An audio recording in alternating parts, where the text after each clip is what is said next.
B Mark, he says, why should we care about stablecoins? They don't go up and down to make us money. So the reason for stablecoins and the reason that it's such a big deal is it adds liquidity to the ecosystem because there is stability. Like I just talked about, David Schwartz said the main opposition that banks and enterprises have for not holding digital assets or these cryptocurrencies is the volatility. They need something stable that they can count on, that they know is auditable and tracked and backed. And that's what stablecoins provide. They're a digital representation of value. It allows banks and institutions to drive demand for treasuries. That's the other big piece of this that I think a lot of people miss. The rest of the world is going to sell off their US debt.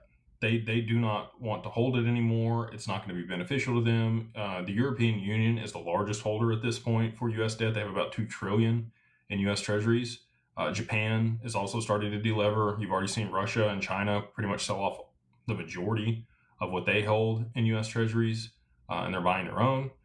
So, in order for the world to kind of progress to a multipolar system, you're going to have domestic demand for the treasuries. We've done that with war bonds and other things that were patriotic in the past for retail, right? But at this point, with the Stablecoin Act, you have real institutional demand domestically here for treasuries and US debt. And that's good for our economy to be able to stabilize that, because that is really the bedrock and the backbone of the financial system as it sits today. I think that'll move to XRP over the long term.